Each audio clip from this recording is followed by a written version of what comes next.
ಅಭಿನಂದನೆ ಸಲ್ಲಿಸೋದು. ನಮ್ಮ ಅಶೋಕ್ ಅವರು ಎಲ್ಲ ಇದ್ದರು.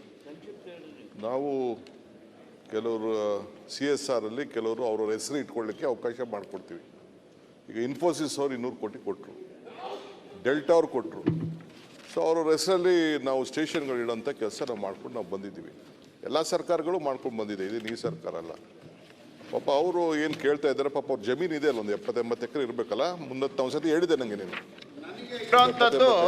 25 ಬೆಂಗಳೂರು ಸಿಟಿ ಮಧ್ಯದಲ್ಲೆಲ್ಲ ಆಸೆ ಅಲ್ವಾ ನನ್ನ ಜಮೀನ್ ಪಕ್ಕ ಸ್ಟೇಷನ್ ಇರಬೇಕು. ಅಲ್ಲಲ್ಲ, ಈಗ ನಿಮ್ಮ ಜಮೀನ್ ಪಕ್ಕದಲ್ಲಿ ನೀವು ಮಾಡ್ಕೊಂಡಿಲ್ವಾ? ನಾನು ಹೋಗಿಲ್ಲ. ಆಮೇಲೆ ನನ್ನ ಜಮೀನ್ಗೋಸ್ಕರ ಮಾಡಂಗಿದ್ದಿದ್ರೆ ಉತ್ತರ ಕೊಡ್ಲಿ. ಅಲ್ಲ, ಅಲ್ಲಿನ ಸ್ಥಳೀಯ ಶಾಸಕರು ಕೃಷ್ಣ ಬೈರೇಗೌಡರು ಅವ್ರು ಪತ್ರ ಬರೆದಿದ್ದಾರೆ. ಸರಿಗೆ ನಲ್ಲಿ ಬೇಕಾ ಬೇಡ ಅವಶ್ಯಕತೆ ಇದೆ ಅವ್ರು ಹೇಳಿದ್ದಾರೆ. ಬಿಡಪ್ಪ, ನನಗೆ ಏನ್ ಹೇಳ್ಬೇಕು ಲೆಟರ್ ಬರೆದಿದ್ದಾರೆ. ಆಯ್ತು, ಈಗ ನನ್ನ ಜಮೀನ್ ಬಿಟ್ಬಿಡಿ. ಕೃಷ್ಣ ಬೈರೇಗೌಡರು ಇದು ಬೇಡ ಅಂತ ಹೇಳಿ ನಾನು ಇವಾಗಲೇ ಕುಂತ್ಕೊಂಡ್ಬಿಡ್ತೀನಿ. ಅಧ್ಯಕ್ಷರೇ, ನಾನು ನನ್ನ ಕ್ಷೇತ್ರದಲ್ಲಿ ಅಲ್ಲಿ ಮೆಟ್ರೋ ಸ್ಟೇಷನ್ ಬೇಕು ಅಂತ ಕೇಳಿದ್ದೇನೆ. DCM ಅವ್ರಿಗೆ ಪರ್ಸನಲಿನೂ ರಿಕ್ವೆಸ್ಟ್ ಮಾಡಿದ್ದೇನೆ. ಸೊ ನಂದು ಒತ್ತಾಯ ಇದೆ. ಆದ್ರೆ DCM ಕೇಳ್ತಾ ಇರೋದು ನೀವು ಯಾವ ಕಾರಣಕ್ಕೆ ಅದನ್ನ ಒತ್ತಾಯ ಮಾಡ್ತಾ ಇದೀರಿ ಅಂತ ಅವ್ರಿಗೆ. ನಾನು ಬೆಂಗಳೂರು ನಗರದ ಒಬ್ಬ ಶಾಸಕ, ಅಲ್ಲಿ ಬೆಂಗಳೂರಿನ ನಿವಾಸಿ. ಅವ್ರಿಗೂ ಈಗ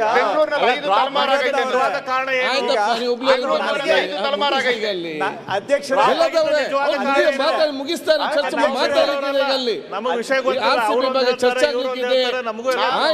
ರಾಜ್ಯದ ಜನತೆ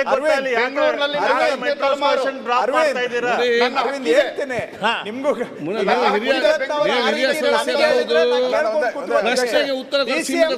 ಯಾರ್ಯಾರ್ದು ಏನೇನು ಮಾಡಕ್ಕೆ ಅವ್ರಿಗೆ ಹೇಳಿದ್ರೆ ಅವ್ರು ಕೇಳ್ತಾರ, ನನಗೆ ಪಕ್ಕದಲ್ಲಿ ಯಾರ್ದು ಎಷ್ಟು ಏನು ಎಲ್ಲ ಇಡೀ ಬೆಂಗಳೂರದ ಚಿತ್ರ ಏನಿಲ್ಲ. ನನಗೆ ಅವ್ರಿಗೆ ಹೇಳಿದ್ರೆ ಅವ್ರು ಕೇಳ್ತಾರ. ಹೇಳಿ, ಈ ಪ್ರಾಜೆಕ್ಟ್ ಆಗೋದಕ್ಕೆ ನಾನೇ ಸಲಹೆ ಕೊಟ್ಬಿಡ್ತೀನಿ. ಆಯ್ತು, ಕೂತ್ಕೊಳ್ಳಪ್ಪ. ತುಂಬಾ ದೊಡ್ಡ ಸಲಹೆ ಏನಿಲ್ಲ. ಸ್ಟೇಷನ್ ಆಗ್ಬೋದು. ಒಂದ್ ನಿಮಿಷ ಸರ್, ಮಾನ್ಯ ಸಭಾಧ್ಯಕ್ಷರೇ, ನಾನೇ ಉಪಮುಖ್ಯಮಂತ್ರಿಗಳು ಒಂದು ಸಲಹೆನೂ ಕೊಡ್ತೀನಿ. ನೀವು ಒಂದೇ ಒಂದು ಫೋನ್ ಕಾಲು ಆಗುತ್ತಾ ಆಗಲ್ವಾ, ದುಡ್ಡು ಕಟ್ತೀಯಾ ಕಟ್ಟಲ್ವಾ, 24 ಅವರ್ ಟೈಮ್ ಕೊಡಿ, ನಿಮ್ದೊಂದು ಫೋನ್ ಕಾಲಕ್ಕೆ ದುಡ್ಡು ಕಟ್ತಾರೆ. ಇವತ್ತು ಬೆಂಗಳೂರು ನಗರದಲ್ಲಿ ಬೆಂಗಳೂರು ನಗರದಲ್ಲಿ ಬಿಲ್ಡರ್ಗಳು ಹೇಳಿದ ಮಾತು ಕೇಳ್ತಾರೆ ಇರೋದು ನಿಮ್ಮೊಬ್ಬರ ಮಾತು ಕೇಳೋದು. ಆಯ್ತು, ಉತ್ತರ ಕೊಡ್ಲಿ. ಒಂದು ಮಾತು ಹೇಳಿ ಸರ್. ಆಯ್ತು, ಈಗ ಎಲ್ಲರೂ ಕೇಳ್ತಾರೆ, ನೀವು ಕೇಳ್ಬೇಕಲ್ಲ ಹೇಳಿದಾಗೆ. ಒಂದು ಮಾತು ಹೇಳಿ, ಕೂತ್ಕೊಳ್ಳಿ. ಈಗ ಮುಂಡತ್ನ ಕೂತ್ಕೊಳ್ಳಿ. ಮುಂಡತ್ನವ್ರೆ, ಅಧ್ಯಕ್ಷೆ ಏನು ತೊಂದರೆ ಇಲ್ಲ. ಅವರು ಪಾಪ ಸ್ವಾರ್ಥ ತಪ್ಪೇನಿಲ್ಲ. ಮನುಷ್ಯಂಗೆ ನನಗೂ ಸ್ವಾರ್ಥ ಇದೆ, ಅವ್ರಿಗೂ ಸ್ವಾರ್ಥ ಇದೆ. ಈಗ ಹಿಂದೆ ಅಲ್ಲಿ ಎಂಬಾಸಿ ಅವ್ರದ್ದು ಒಂದು 250-200 ಎಕರೆ ಅಲ್ಲೇನೋ ಜಮೀನಿದೆ.